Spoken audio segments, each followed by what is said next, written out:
سیدنا ابو بکر صدیق رضی اللہ تعالیٰ عنہ کا انتخاب فرمایا۔ یہ بھی میں نے آپ سے عرض کیا تھا پچھلے ہفتے کہ سیرت النبی کا یہاں پر ایک اہم موڑ ہے یہ جو ہجرت ہے، کیونکہ آپ صلی اللہ علیہ وسلم اب اس سرزمین کی طرف روانہ ہو رہے ہیں جو جہاں دین نے مکمل ہونا ہے، جہاں پر پھر اس آیت میں اترنا ہے کہ الیوم اکملت لکم دینکم واتممت علیکم نعمتی ورضیت لکم الاسلام دینا۔ دین مکمل ہونا ہے، اور بہت سارے وہ احکامات جو ابھی تک مکہ مکرمہ میں نازل نہیں ہوئے انہوں نے مکہ مکرمہ میں نازل ہونا، مدینہ منورہ میں نازل ہونا۔ آپ صلی اللہ علیہ وسلم کی ہجرت سے پہلے آپ کی اجازت اور آپ کے امر سے حضرات صحابہ نے ہجرت شروع کر دی تھی، اور ان کی ہجرت کا اپنا اپنا طریقہ اور اپنا رستہ تھا۔ سب سے پہلی ہجرت جو مدینہ شریف کی جانب ہوئی ہے، پہلے مہاجر جو مدینہ جس کو اس وقت یثرب کہا جاتا تھا، وہ حضرت ابو سلمہ مخزومی رضی اللہ تعالی عنہ تھے، جن کی اہلیہ کا نام ام سلمہ تھا اور جو بعد میں ام المؤمنین بنی۔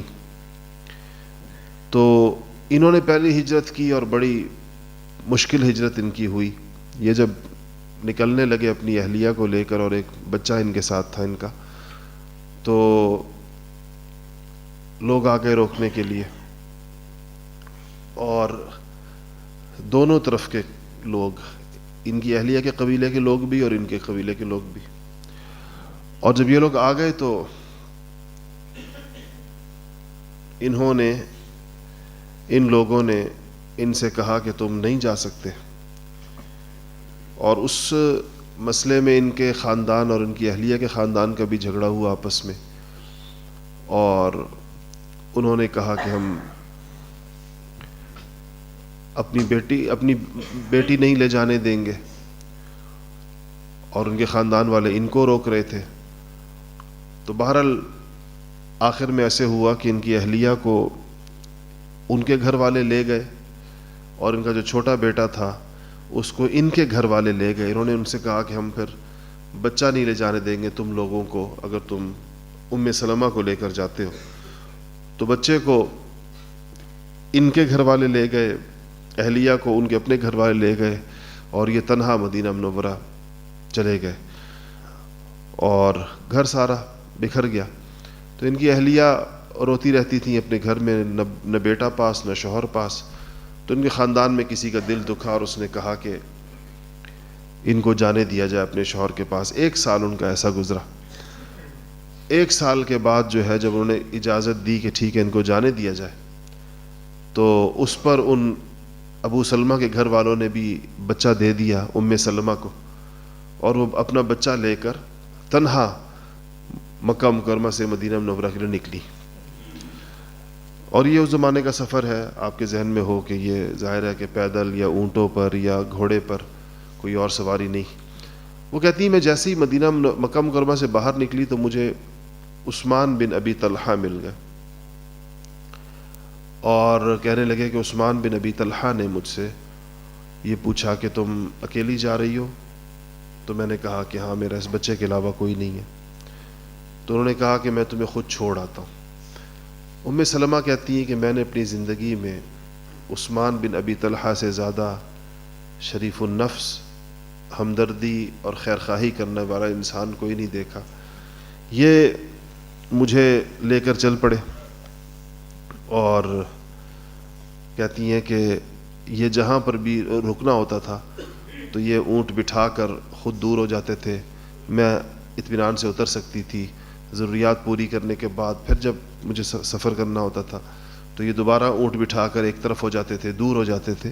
ایک خاتون کو کسی سواری پر اترنے چڑھنے میں جو مشکل پیش آ سکتی ہے، تاکہ وہ آسانی کے ساتھ اتریں اور چڑھیں۔ اور کہتی ہیں کہ اس کے بعد یہ مجھے اس طرح چلاتے ہوئے لے جاتے، مجھے آگے آگے یہ چلتے تھے، اور اونٹ کی مہار انہوں نے پکڑی بھی تھی، اور اس طریقے سے یہاں تک کہ ہمیں قبا کا جو محلہ تھا جہاں پر بعد میں مسجد قبا بنی، تو کہتی ہیں کہ وہاں اس محلے تک انہوں نے مجھے پہنچایا. مدینہ کے مضافات ہے، مدینہ منورہ سے 3 میل باہر تھا وہ. تو فرماتی ہیں کہ جب وہاں پہنچا دیا تب انہوں نے مجھ سے کہا کہ یہ وہ بستی ہے جس میں تمہارے شوہر موجود ہیں، تو تم چلی جاؤ، اور وہاں سے واپس ہو گئے. تو ان عثمان بن طلحہ کی جو شرافت ہے یا ان کی ہمدردی اور ان کی خیرخواہی کا ذکر حضرت ام سلمہ رضی اللہ تعالیٰ عنہ فرمایا کرتی تھی. اچھا، ایک ہجرت اور ہے جو بالکل ایک اور انداز میں ہوئی ہے، اور وہ ہجرت ہے حضرت سیدنا فاروق اعظم رضی اللہ تعالیٰ عنہ کی. حضرت نافع مشہور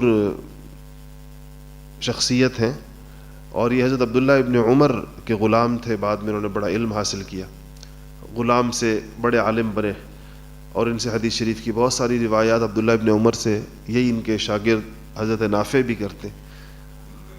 وہ واقعہ بیان کرتے ہیں عبداللہ ابن عمر رضی اللہ تعالیٰ عنہ کے واسطے سے کہ حضرت عبداللہ ابن عمر رضی اللہ تعالیٰ عنہ کہتے ہیں کہ حضرت عمر فاروق رضی اللہ تعالیٰ عنہ نے ہجرت کیسے کی. کہتے ہیں کہ 3 لوگ تھے یہ، ایک کا نام عیاش تھا، اور ایک کا نام ہشام تھا، اور ایک عمر ابن خطاب تھے. انہوں نے اکٹھے نکلنے کا طے کیا.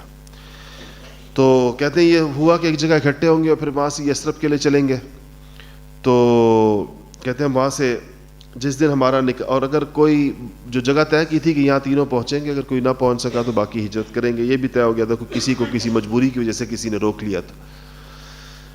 تو اس پر حضرت عمر کی جو روانگی کا قصہ ہے وہ حضرت علی مرتضیٰ شیر خدا رضی اللہ تعالیٰ عنہ وہ بیان فرماتے ہیں. حضرت علی کہتے ہیں کہ میں نے، جہاں تک میں جانتا ہوں تو تمام مہاجرین نے، مکہ سے جانے والوں نے ہجرت جو ہے وہ خفیہ کی ہے، سوائے عمر ابن خطاب رضی اللہ تعالیٰ عنہ کے، کہ انہوں نے ہجرت جو ہے وہ اعلانیہ کی. اور کہتے ہیں اس سے جس روز انہوں نے ہجرت کا ارادہ کیا تو اپنی تلوار اپنے گلے کے اندر ڈالی، اپنی کمان، تیر کے ساتھ جو کمان ہوتا ہے اس کو کندھے کے اوپر رکھا، تیر اپنے ہاتھوں کے اندر لے لیے، اور اس کے بعد اپنا نیزہ اپنی کمر کے ساتھ لٹکایا. اب نیزہ کمر کے ساتھ ہے ایک طرف، کمان دوسری طرف ہے، تیر ہاتھ کے اندر ہے، تلوار ایک ہاتھ میں تیر ہے، ایک ہاتھ میں تلوار ہے. اس پورے طور پر مسلح ہو کر، جیسے ایک انسان جتنا مسلح ہو سکتا ہے اس دور کے اسلحے کے حساب سے، وہ سارے طور پر مسلح ہو کر عمر فاروق پہنچے بیت اللہ. بیت اللہ سب لوگوں کے بیٹھنے کی جگہ تھی، وہاں لوگ مختلف ٹولیوں کے اندر سارا دن بیٹھتے تھے. تو جب بیت اللہ پہنچے تو وہ وہاں لوگ بیٹھے ہوئے تھے مختلف ٹولیوں کے اندر. تو عمر فاروق رضی اللہ تعالیٰ عنہ نے سب سے پہلے طواف کیا، 7 چکر پورے کیے. طواف مکمل کرنے کے بعد ایک ٹولی کے پاس گئے جو لوگ وہاں بیٹھے تھے، اور ان سے کہا کہ تم میں سے جو یہ چاہتا ہو کہ اس کی ماں اس کو روئے، اور یہ چاہتا ہو کہ اس کی بیوی بیوہ ہو، اور یہ چاہتا ہو کہ اس کی اولاد یتیم ہو، جس کی یہ 3 خواہشیں ہوں کہ اس کی ماں اس کو روئے، اس کی بیوی بیوہ ہو، اور اس کے بچے یتیم ہوں، تو وہ شخص میرا رستہ روک لے، میں یثرب جا رہا ہوں. تو کہتے ہیں کہ یہ ہر ٹولی میں تنہا تھے، اکیلے تھے، اور یہ ہر ٹولی کے اندر یہ اعلان کرنے کے بعد اسی کر و فر اور اسی شان کے ساتھ بیت اللہ شریف سے نکلے اور یثرب کی طرف روانہ ہو گئے. اور کسی شخص میں یہ ہمت نہیں ہوئی کہ اٹھ کے عمر فاروق سے کا رستہ روک سکے یا اسے پوچھ سکے کہ آپ کیسے اور کس طرف جا رہے ہیں. تو یہ اس طریقے کے ساتھ پھر وہ ایک لمبا قصہ ہے کہ ان کے ساتھیوں کے ساتھ کیا ہوا اور وہ کیسے پہنچے یا نہیں پہنچے. اگر وہ سناؤں گا تو بات لمبی ہو جائے گی کہ ان کے باقی جو 2 ساتھی تھے ان کے ساتھ جو عیاش بن ابی ربیعہ اور ہشام بن عمرو، انہوں نے ہشام بن العاص، ان کے ساتھ ان کے مسائل پیدا ہوئے بیچ میں، بڑی مشکل سے وہ پکڑے بھی گئے، واپس بھی گئے. یہ سارا ایک لمبا چوڑا بہرحال قصہ ہے. ایک ہجرت حضرت صہیب رومی نے فرمائی، اور ان کی ہجرت کا چونکہ ذکر آتا ہے سیرتی کتابوں کے اندر کہ یہ حضرت صہیب جو تھے ان کا اپنا وطن تو کوئی عراق کے آس پاس دجلہ و فرات کے قریب کہیں پر تھا. وہاں سے ان کو رومی کہا جاتا ہے، صہیب رومی، روم کے تھے اس زمانے میں، وہ روم کی سلطنت کے اندر داخل تھا وہ علاقہ. تو بہرحال اگرچہ یہ علاقہ شروع میں ابتدا میں روم میں نہیں تھا، بلکہ روم نے جب اس کو فتح کر لیا اور یہ ایک چھوٹے سے تھے اور ان کو غلام بنا لیا، تب جا کر یہ جو ہے بکتے ہوئے مکہ پہنچے. یہاں پر ان کو کوئی بندہ لے آیا اور پھر کسی نے خرید کر ان کو آزاد کر دیا. آزاد ہو گئے، مکہ کے اندر ہی رہائش پذیر ہو گئے اور انہوں نے یہاں پر کاروبار کرنا شروع کیا. ابتدائی زمانے کے اندر مسلمان ہو گئے اور ان کے اس کاروبار میں اللہ جل شانہ نے برکت عطا فرمائی اور کافی مالدار ہو گئے. اور حضور اکرم، ان کا ذکر حدیثی کتابوں میں آتا ہے، کہتے ہیں کہ باوجود ادھر آنے کے، باوجود مکہ مکرمہ میں آ جانے کے، لیکن چونکہ ایک پس منظر، عجمی پس منظر رکھتے تھے، تو عربی زبان کا جو لب و لہجہ تھا، عربی زبان کے جو ادائیگی کے خاص ایک انداز ہے حروف کی، وہ ان کا پھر بھی پورے طور پر ٹھیک نہیں ہو سکا تھا، اور ایک عجمی سے انداز میں عربی بولتے تھے، جیسے ہمارے ہاں پاکستان ہندوستان کے لوگ بولتے ہیں. اور حضور اکرم صلی اللہ علیہ وسلم کے ساتھ بڑی بے تکلفی کا تعلق بھی تھا. آپ صلی اللہ علیہ وسلم کے ساتھ مجلس کے اندر مزاح بھی ہوتا تھا. تو جب یہ آپ صلی اللہ علیہ وسلم جب ہجرت کر کے چلے گئے، ان کی ہجرت حضور کے بعد ہوئی ہے، اور یہ جانے لگے تو ان کا رستہ روک کر مکے والے کھڑے ہو گئے اور ان سے کہا کہ تم ایک غلام کی حیثیت سے مکہ آئے تھے، اور تم نے جو کمایا، جتنا مال دولت تم نے کمایا، مکہ میں رہ کر کمایا. اب اگر تم مکہ چھوڑ کر جا رہے ہو، ہجرت کر رہے ہو، تو تمہیں یہ سارا کا سارا مال و دولت چھوڑ کے جانا پڑے گا. کوئی چیز اپنے ساتھ تم مکہ مکرمہ لے کر نہیں جا سکتے. تو اور ہم ایسے ہم تمہیں جانے نہیں دیں گے. تو حضرت صہیب نے پوچھا کہ اگر میں یہ سب کچھ جو میں نے یہاں کمایا یہیں پر چھوڑ دوں تو پھر تم لوگ مجھے جانے دو گے؟ ان کا ہاں، پھر ہم تمہیں جانے دیں گے. تو آپ نے کہا کہ یہ سارا کچھ میں یہیں چھوڑتا ہوں اور میں مدینہ شریف جاتا ہوں. تو جب یہ اس طریقے کے ساتھ وہاں پہنچے تو حضور اکرم صلی اللہ علیہ وسلم نے مشہور حدیث فرمایا کہ ربح صہیب، ربح صہیب، صہیب نے نفع والی تجارت کی، صہیب نے نفع والی تجارت کی. تو یہ اس طریقے کے ساتھ یہ وہاں پہنچے. جو رسول اللہ صلی اللہ علیہ وسلم کی جو ہجرت ہے، اس کا جو فوری طور پر اس کی جو وجہ بنی وہ یہ ہوئی کہ اسی دار الندوہ کے اندر یہ تقریباً تمام بڑے لوگ، ان کے نام آتے ہیں کہ 20-25 بڑے لوگ ہیں، یہ سارے کے سارے اکٹھے ہوئے اور انہوں نے کہا کہ ہم آپ صلی اللہ علیہ وسلم کے بارے میں ایک حتمی فیصلہ کرنے کے لیے، کیونکہ ان کو اس بات کا تو پتہ چل گیا تھا کہ عقبہ کے اندر بیعت ہوئی ہے، یا انصار مدینہ نے یا مدینے والوں نے، اوس اور خزرج نے آپ صلی اللہ علیہ وسلم کو مدینہ آنے کی دعوت دی ہے. یہ سن گن ان لوگوں کو مل گئی تھی جو اس وقت ہوئی تھی اسی حج کے موقع پر. تو یہ لوگ جب سارے جمع ہوئے، ان کے نام سیرت نگاروں نے لکھے ہیں، اس کے اندر امیہ ابن خلف بھی تھا، ابو سفیان بھی تھا، اور ابو لہب بھی تھا، اور ولید ابن مغیرہ بھی تھا. یہ سارے کے سارے جو بڑے بڑے لوگ تھے، یہ سارے تھے، تمام قبائل کے بڑے تھے. تو یہ لوگ جب دار الندوہ میں جمع ہوئے تو اس دن ایک عجیب بات یہ تھی کہ وہاں ایک شخص پہلے سے بیٹھا ہوا تھا، اور وہ شخص ان کے لیے انجان تھا. اس نے لباس ایسا پہنا ہوا تھا جو بہت ہی اس زمانے کا معزز ترین لباس ہوتا تھا، اور دیکھنے سے وہ کوئی بڑا عالم یا کوئی بڑا سمجھدار آدمی اور کوئی بڑا رئیس، کسی قبیلے کا سردار، اس طرح اس کی شکل و شباہت تھی. تو یہ تو ادھر جمع ہوئے تھے اپنے مشورے کے لیے. تو اس کو دیکھا تو اس سے پوچھا کہ آپ کون ہیں؟ تو اس نے کہا کہ میں نجد سے آیا ہوں اور ایک نجد کے قبیلے کا ایک سردار ہوں، ایک بڑا ہوں. تو ان لوگوں نے ان کو بیٹھنے دیا کہ چلیں یہ بھی مشورے میں شریک ہو جائے گا. یہ شیطان تھا در حقیقت، اس حلیے کے اندر وہاں پر گیا. تو جب یہ لوگ مشورہ کرنے لگے تو کسی نے مشورہ دیا کہ اگر مدینہ جا رہے ہیں، جس کے آثار ہیں، یثرب جا رہے ہیں، تو جانے دیا جائے، ہمارا مسئلہ ختم ہو جائے گا. بس یہاں سے چلے جائیں گے، جو ان کو ماننے والے ہیں وہ بھی چلے گئے، کچھ 2-4 رہ گئے وہ بھی چلے جائیں گے، بس پھر یثرب میں رہیں اور ہم مکہ اپنی پرانی روٹین پر آ جائے گا، مکہ مکرمہ مسئلہ ختم ہو جائے گا. یہ نجدی شیخ، شیطان جو نجدی کی شکل کے اندر بیٹھا تھا، شیخ کی شکل کے اندر، یہ ہر مشورے کے اوپر اپنی رائے دیتا تھا. تو اس نے کہا کہ یہ آپ کیسی اس بات کو اگر آپ لوگ مان لیں تو یہ تو یہاں سارے لوگ ایک ایک کر کے وہاں پہنچنا شروع ہو جائیں گے، اور جس دن وہ اس قابل ہو جائیں گے کہ مکہ پر حملہ کر سکیں تو مکہ پر ایک فیصلہ کن حملہ کریں گے، ہمیشہ کے لیے تم لوگوں کا پتہ کاٹ دیں گے، تو ان کو جانے تو نہیں دینا چاہیے. دوسرے نے کہا کہ اگر ہم ان کو قید کر دیں تو کیا خیال ہے؟ تو پھر یہ بولا، کہتا ہے کہ قید اگر کرو گے تو ان کے رفقا اتنے جانثار ہیں کہ یہ لوگ پھر تمہارے اوپر حملہ آور ہوں گے، ان کو چھڑائیں گے بھی صحیح، اور یہ تم لوگ قید میں رکھ نہیں سکتے. اس طرح کے ہر مشورے کو رد کرتا رہا. ابو جہل نے ایک مشورہ دی.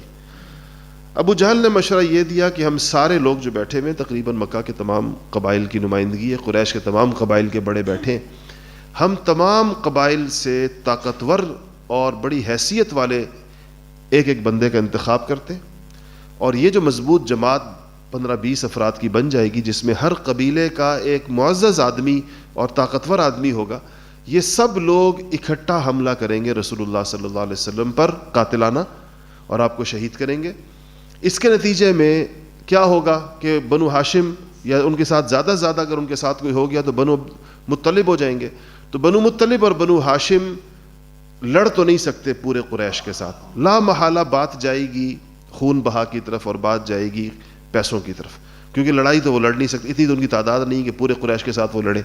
تو جب بات پیسوں کی طرف جائے گی تو ہمارے پاس ہم اتنے سارے لوگ ہوں گے, اتنے سارے قبائل ہیں, 12-15 ہیں, پیسہ ہمارے اوپر تقسیم ہو جائے گا, تو ہم سارے مل کر اس پیسے کو دے کر بنو ہاشم اور بنو مطلب کے ساتھ معاملہ اپنا ختم کر دیں گے, اور پیسہ بھی کسی کو زیادہ نہیں آنا پڑے گا, قصاص میں بھی کوئی نہیں مارا جا سکتا کیونکہ وہ تو 15-16 قبیلوں کے لوگ ہوں گے. اس مشورے کو جیسے ابو لہب نے دیا تو یہ جو بیٹھا تھا شیطان, اس نے کہا کہ یہ اصل بات اس نے کی, یہ رائے بالکل سب سے زیادہ درست رائے یہ ہے, اور اسی کی تم سارے لوگ پیروی کرو اور اسی کی مانو, اسی کے اندر تم لوگوں کے لیے تمہاری سب کی اسی کے اندر عافیت, اسی کے اندر. کہتا القول ما قال هذا الرجل, کہتا ہے یہ جو اس آدمی نے کہا ہے نا یہ اصل بات ہے. اس پر ان لوگوں کے درمیان طے ہو گیا, اور اسی دن یہ آیت نازل ہوئی کہ وَإِذْ يَمْكُرُ بِكَ الَّذِينَ كَفَرُوا لِيُثْبِتُوكَ أَوْ يَقْتُلُوكَ أَوْ يُخْرِجُوكَ وَيَمْكُرُونَ وَيَمْكُرُ اللَّهُ وَاللَّهُ خَيْرُ الْمَاكِرِينَ. کہ یہ لوگ, آپ اے نبی اس وقت کو یاد کیجئے کہ جب یہ لوگ آپ کے بارے میں خفیہ تدبیریں کر رہے تھے, اور یہ انہوں نے کہ جنہوں نے کہ آپ کو یا تو قید کر دیں یا آپ کو شہید کر دیں یا آپ کو جلاوطن کر دیں, جو مختلف شکلیں تھیں, یہ لوگ بھی خفیہ تدبیریں کر رہے تھے, اور اللہ تعالیٰ بھی اپنی خفیہ تدبیر کر رہا تھا, اور اللہ تعالیٰ سب سے بہتر تدبیر کرنے والا ہے. تو کہا کہ اللہ کی اپنی تدبیر تھی اس کے اوپر. یہ آیتیں اسی وقت نازل ہوئیں. اچھا, اور اللہ تعالیٰ نے یہاں حضور اکرم صلی اللہ علیہ وسلم کو ہجرت کرنے کی اجازت عطا فرما دی, اور حضرت جبرائیل نے حضور سے کہا کہ آج رات آپ اپنے بستر پر آرام نہ فرمائیں, آج کی رات اپنے بستر پر آپ نہ سوئیں. تو یہ بھی ان کی طرف سے آگے.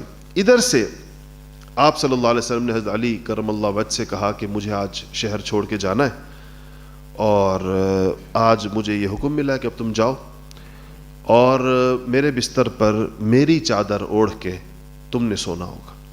حضرت علی کرم اللہ وجہ سے کہا.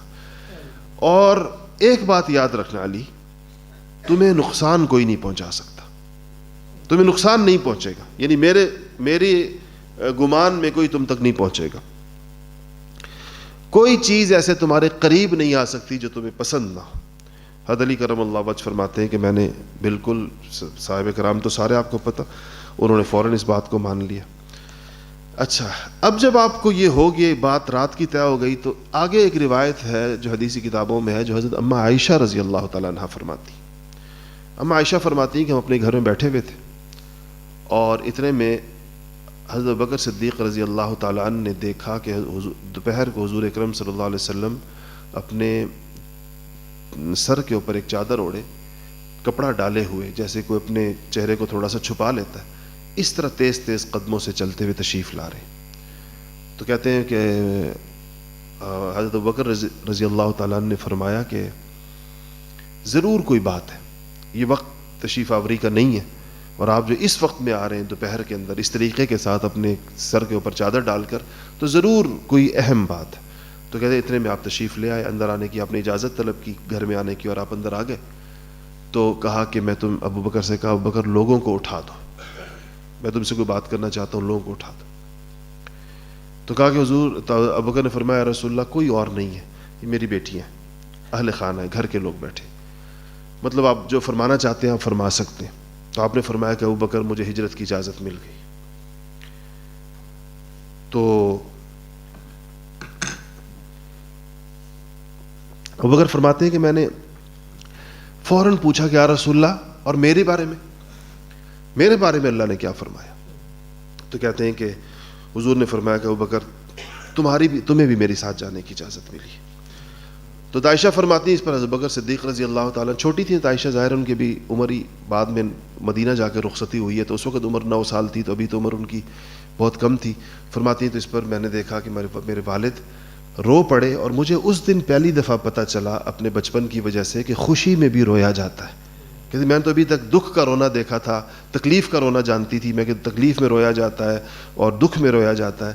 اس دن مجھے پتہ چلا کہ خوشی میں بھی رویا جاتا ہے. اس لیے کہ میرے والد اس بات کو، اس خبر کو سن کر کہ مجھے آپ کے ساتھ جانے کے لیے اجازت ملی ہے، اس پر میرے والد صاحب رو پڑے، اور انہوں نے کہا کہ یا رسول اللہ وہ 2 اونٹنیاں جو میں نے تیار کی ہیں ان میں سے آپ جو بھی پسند فرمائیں اور وہ آپ کی ہو جائے. تو حضور اکرم صلی اللہ علیہ وسلم نے فرمایا کہ ابوبکر میں لوں گا، لیکن قیمتاً لوں گا، پیسے دے کر لوں گا. اس پر سیرت نگاروں نے گفتگو کی ہے کہ آپ صلی اللہ علیہ وسلم نے ساری عمر ابوبکر کا مال قبول کیا. آپ کی حدیث ہے، آپ نے فرمایا کہ میرے اوپر جس نے بھی کوئی احسان کیا ہے دنیا کے اندر، میں نے اس کا احسان چگا دیا. صرف ابوبکر کا احسانات باقی ہیں، وہ اللہ قیامت میں چگائے گا. تو یہ اونٹنی کیوں نہیں قبول فرمائی؟ یہ اس پر کیوں کہا کہ میں قیمت دوں گا اس کی، اور پھر قیمت دی، اس کی طے کی؟ اس پہ سیرت نگاروں نے لکھا ہے کہ ہجرت اتنا بڑا ثواب ہے، اور ہجرت اتنی بڑی نعمت ہے، اور ہجرت اللہ جل شانہ کی طرف سے اتنا بڑا انعام ہے اگر کسی کو ہو، کہ اس پر آپ اپنی جان کے ساتھ اپنا مال خرچ کرنا چاہ رہے تھے. آپ چاہ رہے تھے کہ سفر جو میرا ہو، یہ اونٹنی میری مل کے میرا مال بھی خرچ ہو اس کے اندر. اس وجہ سے آپ نے سیدنا ابوبکر صدیق رضی اللہ تعالیٰ عنہ کی اس پیشکش کو قبول نہیں کیا، ورنہ ابوبکر صدیق کی تو ساری زندگی ان کا مال حضور اکرم صلی اللہ علیہ وسلم کے اوپر لگا. تو اس کے بعد آپ نے یہ لوگ نکلے. حضرت ابوبکر صدیق رضی اللہ تعالیٰ عنہ کے گھر کے کہتے ہیں خوخہ کہتے ہیں گھر کی کھڑکی کو. عام دروازے کو تو باب کہتے ہیں دروازے عربی میں، اور خوخہ اس کھڑکی کو کہتے ہیں جو دروازے کے طور پر استعمال ہوتی ہے. ہمارے دیہاتوں میں اب بھی ایک گھر سے دوسرے گھر میں جانے کے لیے کھڑکیاں ہوتی ہیں، چھوٹے دروازے ہوتے ہیں، اس کو عربی میں خوخہ کہتے ہیں. تو ابوبکر صدیق رضی اللہ تعالیٰ عنہ کے گھر کی پچھلی سمت سے یہ لوگ نکلے. حضرت ابوبکر صدیق رضی اللہ تعالیٰ عنہ نے دیکھیں آپ صلی اللہ علیہ وسلم کے علاوہ اس ہجرت کے اندر جتنے لوگ انوالو ہیں وہ سارے کے سارے حضرت ابوبکر صدیق رضی اللہ تعالیٰ عنہ کے خاندان کے یا ان کے لوگ ہیں. دیکھیں ایک اس میں ان کے بیٹے عبداللہ بن ابی بکر ہیں جو کہ آتے تھے کھانا لاتے تھے غار کے اندر، ان کو پتہ تھا کہاں پر ہے. اسما بنت ابی بکر ہیں جو ان کی بیٹی ہیں، وہ کھانا لے کر آیا کرتی تھی، ان کو پتہ تھا. عامر ابن فہیرہ ہیں جو کہ ابو بکر کے غلام ہیں، اور وہ بکریاں چراتے ہوئے اس غار تک آیا کرتے تھے، اور پھر وہاں سے دودھ دوہ کر ان دونوں حضرات کو جو 3 دن غار کے اندر رہے، تو یہ دودھ وہاں پر یعنی پہنچانا یہ عامر ابن فہیرہ کا کام تھا، اور کھانا پہنچانا حضرت اسما بنت ابی بکر کا کام تھا، اور خبریں لانا مکہ مکرمہ میں کیا ہو رہا ہے، آپ کی تلاش کیسے جاری ہے، کیا ہو رہا ہے، یہ کام تھا عبداللہ بن ابی بکر کا جو ان کے صاحبزادے تھے. تو ابو بکر کی اللہ تعالیٰ نے ابو بکر کی جان یعنی اپنا آپ، ابو بکر کا مال اور ابو بکر کی اولاد، تینوں چیزوں کو رسول اللہ صلی اللہ علیہ وسلم کے لیے اس موقع کے اوپر جو ان کی زندگی کا سب سے اہم ترین موقع تھا، یعنی ہجرت کا موقع تھا. اس میں کوئی اور دیکھا جائے تو حضرات صحابہ میں سے کوئی شریک نہیں ہے اس موقع کو. یہاں پر جتنے بڑی بڑی فضیلتوں والے سیدنا عمر فاروق رضی اللہ تعالیٰ عنہ، عثمان غنی رضی اللہ تعالیٰ عنہ، یہ جو موقع ہے اس موقع کو حضرات صحابہ حضرت بکر صدیق رضی اللہ تعالیٰ عنہ کی زندگی کا سب سے اونچی سعادت کی چیز سمجھتے تھے. اسی لیے ان کے لیے عنوان ہے یار غار کا، جو کہا جاتا ہے کہ غار کے اندر آپ کے یار تھے جس کے اندر کوئی اور نہیں تھا.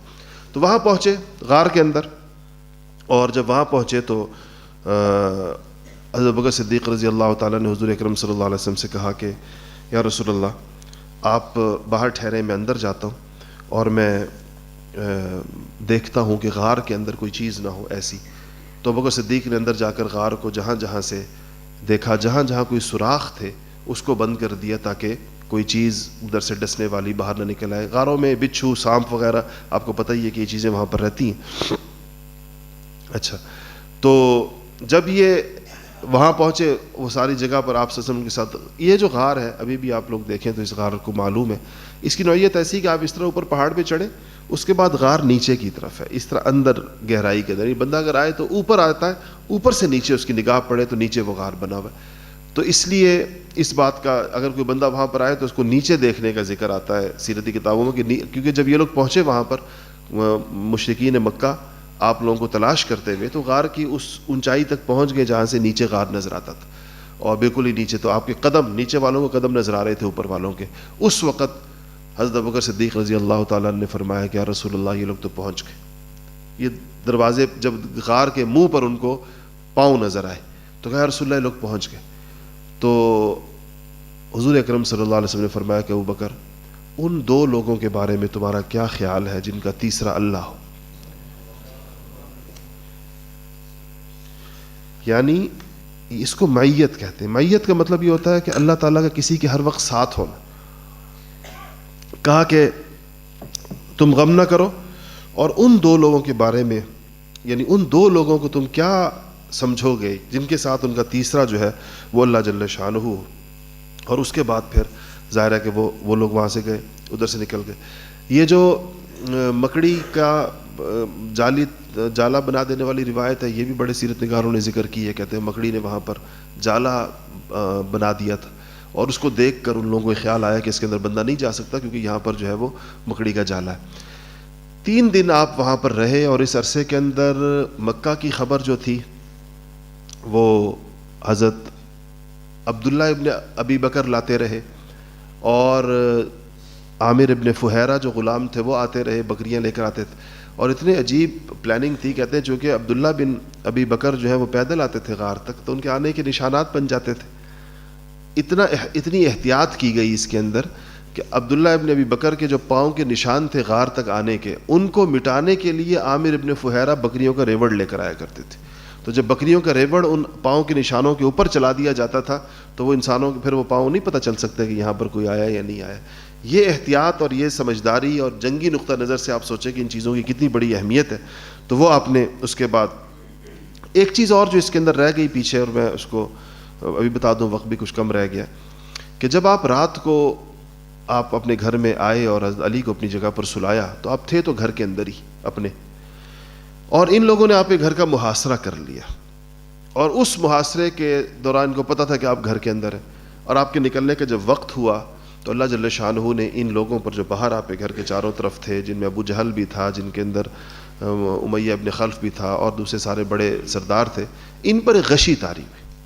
اور اس غشی کی وجہ سے آپ صلی اللہ علیہ وسلم ان کے درمیان میں سے سورہ یاسین پڑھتے ہوئے وَجَعَلْنَا مِن بَيْنِ أَيْدِيهِمْ سَدًّا وَمِنْ خَلْفِهِمْ سَدًّا فَأَغْشَيْنَاهُمْ فَهُمْ لَا يُبْصِرُونَ. یہ آیت پڑھتے ہوئے آپ نے ایک مٹھی ریت کی بلکہ ان کی طرف اچھال دی اور ان کو آپ کا نہیں پتہ چلا. اس سے علماء نے لکھا ہے کہ جس کو بھی کہیں دشمن کا خطرہ ہو اور وہ چاہے کہ وہ دشمن کی نگاہوں سے پوشیدہ ہو جائے, دشمن اس کو نہ دیکھے, تو یہ آیت پڑھا کرے وَجَعَلْنَا مِن بَيْنِ أَيْدِيهِمْ سَدًّا وَمِنْ خَلْفِهِمْ سَدًّا فَأَغْشَيْنَاهُمْ فَهُمْ لَا يُبْصِرُونَ. تو جب یہ نکل گئے اور پھر صبح کا جب جھٹپٹا ہوا تو ابو جہل نے کہا کہ دروازہ کھول کے دیکھیں. دروازہ کھولا, درمیان میں بھی انہوں نے دروازہ کھولا تو سبز چادر جو آپ کی تھی وہ اس پہ اس کے نیچے کوئی بندہ سویا ہوا تھا.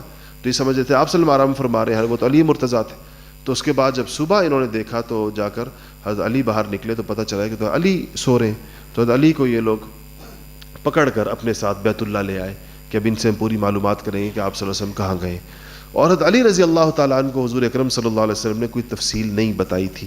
اور یہ بھی ایک طریقہ رہا آپ کا ہمیشہ کہ آپ جس بندے سے جو چیز متعلق ہوتی تھی اسی کو اس کا علم ہوتا تھا. اب اگر وہ حضرت علی رضی اللہ تعالیٰ عنہ پر جتنا بھی تشدد کریں تو ان سے وہ کوئی چیز اس سے نہیں معلوم کر سکتے تھے کہ ان کو نہ آگے کا رستہ پتہ تھا, نہ ان کو یہ پتہ تھا کہ آپ کس کے ساتھ گئے ہیں, نہ یہ پتہ تھا کہ کس طرف گئے ہیں, اور نہ یہ پتہ تھا کہ وہ غار میں رہیں گے, اب وہ کہاں جائیں گے.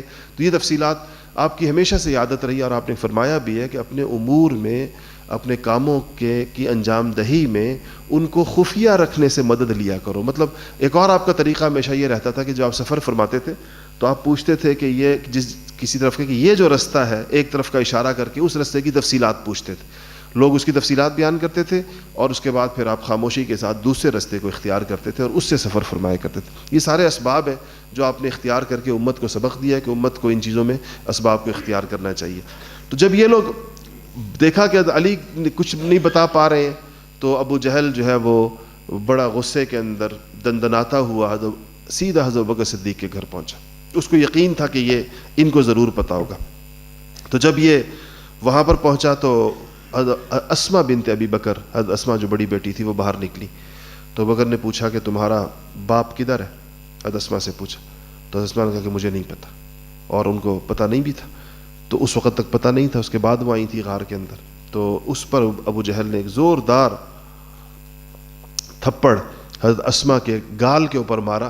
حضرت اسما کہتی ہیں کہ وہ اتنا زور کا مجھے لگا کہ میرے کان کی بالی میرے کان سے نکل کر دور جا گری, اتنی زور کا کہتی ہیں کہ مجھے تھپڑ اس کا میرے منہ پر لگا. اور اس کے بعد وہ پھر دوبارہ تلاش کے اندر چاروں طرف لوگوں کو دوڑا دیا کہ سب پتہ کرو کدھر گئے, اور سخت یہ لوگ سٹ پٹائے کہ ہماری بالکل اسکیم جو ہے وہ آخری مرحلے کے اندر جا کر فیل ہو گئی. جس رات ہم نے ایک فیصلہ کن چیز طے کی تھی اس رات ہی یہ سارا کچھ ہو گیا. اس لیے اللہ تعالیٰ نے فرمایا تھا کہ یہ اپنا مکر کر رہے ہیں اور ہم اپنا مکر کر رہے ہیں. آپ نے دعائیں پڑھی اور اس کے بعد آپ خیر وہاں پر پہنچے. 3 دن آپ رہے ہیں اس کے اندر, اس غار ثور کے اندر, اور 3 دن رہنے کے بعد پھر آپ یہاں سے باہر نکلے مدینہ کے لیے. اور یہاں پر ایک بندہ تھا جس کے بارے میں یہ مشہور تھا کہ یہ شخص جو ہے وہ مسلمان نہیں تھا لیکن قابل اعتماد تھا, کہ یہ شخص جو ہے یہ راستوں کو جانتا ہے بہت اچھے طریقے کے ساتھ. تو آپ اس رستے پر نہیں سفر کرنا چاہ رہے تھے جو مدینہ کا مشہور رستہ تھا. یہاں جیسا میں اکثر کہتا ہوں کہ سیرت پڑھاتے ہوئے اس بات کا احساس ہوتا ہے کہ کوئی پروجیکٹر ہو تو اس سے, لیکن یہاں ہمارے پاس کوئی ایسی پروجیکٹرز تو بہت ہے, یہ شکل نہیں کہ جس سے آپ سب کو نظر آ سکے. اس میں یہ نقشوں کے اندر یہ پتہ چلتا ہے کہ آپ اس کو ان نقشوں کو دیکھیں تو آپ کو پتہ چلے گا کہ عام لوگوں کا مدینہ منورہ یثرب جانے کا رستہ کون سا تھا اور حضور اکرم صلی اللہ علیہ وسلم نے کون سا رستہ اختیار کیا. اس کی پوری تفصیلات سیرت نگاروں نے جمع کی ہیں. اس چھوٹے سے چھوٹے گاؤں کا بھی ذکر کیا ہے جس چھوٹے سے چھوٹے گاؤں سے آپ گزریں, اور اس میں آپ دیکھیں گے کہ وہ جو عام رستہ تھا لوگوں کے جانے کا یثرب کی طرف وہ بالکل اور ہے, اور رسول اللہ صلی اللہ علیہ وسلم کا جو رستہ تھا وہ بالکل اور ہے. اس موقع ابو بکر صدیق رضی اللہ تعالیٰ عنہ کی پھر رفاقت بھی ہے, اور آپ کی یہ غلام یہ بھی ساتھ ہیں. آپ نے جاتے ہوئے مکہ مکرمہ کی طرف جب آپ نکلنے لگے مکہ سے, تو مکہ کی طرف رخ کر کے آپ نے فرمایا کہ اے مکہ, اگر ما اطیبک من بلد, تو کتنا اچھا شہر ہے, تو کتنا پاکیزہ ہے, وہ احب الیہ, اور تو مجھے کتنا زیادہ محبوب ہے. اگر میری قوم نے مجھ سے یہاں سے نہ نکالا ہوتا تو میں یہاں سے نہ جاتا. تم لوگوں نے اگر مجھے یہاں سے نہ, میری قوم نہ نکالتی, تو مکہ کو مخاطب کر کے آپ نے کہا کہ میں تجھے چھوڑ کر نہ جاتا اے بلد الامین, اے مکہ, تو مجھے انتہائی محبوب ہے, لیکن اگر جو ہے وہ یہ لوگ مجھے یہاں پر رہنے دیتے یا جو یہ لوگ مجھے یہاں سے نہ نکالتے. سیدنا ابوبکر صدیق رضی اللہ تعالی عنہ جو ہیں یہ اب جب آپ لوگ یہاں سے نکلے ہیں تو انہوں نے آپ کو بٹھایا اپنے ساتھ, ایک ہی اونٹ کے اوپر یہ دونوں تھے, اور کبھی حضرت ابوبکر صدیق رضی اللہ تعالیٰ عنہ آپ سے آگے ہو جاتے تھے, کبھی آپ سے پیچھے ہوتے تھے, کبھی آگے ہوتے تھے, کبھی پیچھے ہوتے تھے. حضور اکرم صلی اللہ علیہ وسلم نے پوچھا کہ اے ابوبکر, تم کبھی آگے ہو جاتے ہو اور کبھی پیچھے ہو جاتے ہو, تو کیا مطلب, اس وجہ اس کی پوچھی. ابوبکر نے فرمایا کہ یا رسول اللہ, جب میں پیچھے ہوتا ہوں اس خیال سے پیچھے ہو جاتا ہوں کہ کہیں پیچھے سے کوئی نہ پہنچے آپ پر تو میں پیچھے ہو جاتا ہوں. جب میں پیچھے ہو جاتا ہوں پھر مجھے خیال آتا ہے کوئی آگے سے کوئی نہ آ جائے, پھر میں آگے ہو جاتا ہوں اس کی وجہ سے. تو اس پورے سفر میں کبھی وہ آگے اور کبھی پیچھے, کہ حضور اکرم صلی اللہ علیہ وسلم کو کسی قسم کی کوئی تکلیف نہ پہنچے. اچھا, یہاں سے جب وہ نکلے اس کے اوپر اللہ جل شانہ کی حفاظت فرمائی, تو 3 چیزیں آگے رستے کے اندر جو ہے وہ بہت زیادہ مشہور اور بڑی شہرت والی ہیں کہ کیا ہوا. ایک تو آپ یہاں سے نکلتے ہوئے خیمے کے اندر پہنچے, جس کو حدیث کی تمام کتابوں نے اس کو روایت کیا کہ وہ ایک عورت تھی جس کا نام معبد تھا. اس عورت سے حضرت بکر صدیق رضی اللہ تعالیٰ نے پوچھا کہ تمہارے پاس وہ اس کا شوہر یہ چرواہوں کا خاندان تھا یا بکریاں پالنے والے لوگ تھے, تو اس کے شوہر ساری بکریاں لے کر گئے ہوئے تھے. تو اس نے پوچھا کہ حضرت بکر نے پوچھا تمہارے پاس کوئی دودھ یا کوئی چیز ہے گھر کے اندر؟ تو اس عورت نے کہا کہ نہیں, کچھ بھی نہیں ہے. تو حضور ایک بکری کھڑی نظر آئی گھر کے اندر, بالکل اتنی لاغر اور اتنی کمزور تھی کہ وہ اپنی ٹانگوں پر بھی کھڑی نہیں ہو سکتی تھی, اور اس کے تھن بالکل چپکے ہوئے تھے. تو حضور اکرم صلی اللہ علیہ وسلم نے فرمایا کہ تم اجازت دو تو اس بکری کو دوہ لیں, یہ جو تمہارے گھر میں کھڑی سامنے کھڑی ہے. تو اس نے کہا کہ یہ تو وہ کمزور ترین بکری ہے جو اس لیے نہیں گئی باقی بکریوں کے ساتھ, میرے شوہر اس کو نہیں لے کر گیا, باقی سارا ریوڑ لے گیا, کہ اس میں تو بکریوں کے ساتھ چلنے کی سکت بھی نہیں ہے, اس لیے گھر میں کھڑی رہ گئی ہے, اور دودھ نکلنا تو اس سے بہت دور کی بات ہے, تو چل نہیں سکتی. تو آپ نے فرمایا کہ تم تو قریب اس کو کیا, اور آپ نے بسم اللہ پڑھتے جیسے ہی اس کے تھنوں پر ہاتھ رکھا بکری کے, تو اس کے تھن دودھ سے مکمل بھر گئے. آپ نے منگوایا ایک بڑا, اس سے معبد سے کہا کہ ایک بڑا پیالہ دے دو. اس نے بڑا پیالہ دیا, اور سیدنا ابوبکر صدیق فرماتے ہیں کہ آپ نے خود بکری کو دہنا شروع کیا, اور میں اس پیالے کے اندر دودھ کے جھاگ کو اوپر بڑھتا ہوا دیکھ رہا تھا. تو کہتے ہیں دودھ اس پیالے کے اندر پورا بھر گیا. آپ صلی اللہ علیہ وسلم نے فرمایا کہ معبد کو, اسی خاتون کو جس کی بکری تھی, پیالہ اس کی طرف بڑھایا کہ پہلے وہ پیے, وہ بھی بھوکی بیٹھی تھی, اس کا شوہر بکریاں لے گیا تھا، اور وہ ساری بکریاں، قحط سالی کا ایسا زمانہ تھا اس وقت کے اندر. اس کے بعد آپ نے دیگر رفقا کو پلایا، اور اس کے بعد آپ نے خود نوش فرمایا، اور اس کے بعد اس میں اچھی خاصی مقدار میں وہ پیالے میں دودھ بچ گیا جو آپ نے ام معبد کو دے دیا کہ یہ رکھ لو، جو تمہارا شوہر آئے تو اس کو پلانا. شوہر آیا گھر میں تو اس نے کہا کہ آتے ہی اس کو سب سے پہلے جو چیز نظر آئی وہ دودھ تھا، اور یہ بھی اس کو پتا تھا کہ گھر کے اندر کون سی لاغر بکری وہ چھوڑ کر گیا ہے. تو اس نے سب سے پہلے اپنی بیوی سے کہا کہ یہ دودھ کہاں سے آیا؟ تو اس نے کہا کہ ایک ایسا بابرکت انسان آیا تھا اور اس نے اس طرح مجھ سے بکری کا کہا اور میں نے اس کو دیا، تو یہ بکری کا دودھ اس نے نکالا اور یہ رہا. تو اس کے شوہر نے کہا کہ کیسا، مجھے پوری اس کی تفصیل بیان کرو. اس پر ام معبد نے حضور اکرم صلی اللہ علیہ وسلم کی شان، جو اس نے دیکھا، اس کو تو کچھ پتہ نہیں تھا، لیکن جو اس نے دیکھا وہ اس نے اشعار کے اندر بیان کی، اور یہ اشعار حدیثی کتابوں کے اندر ہیں کہ ام معبد نے حضور اکرم صلی اللہ علیہ وسلم کے بارے میں کیا کہا اپنے شوہر کو. تو انشاءاللہ اس کے بارے میں پھر اگلے ہفتے سے بات کریں گے. وآخر دعوانا الحمدللہ رب العالمین.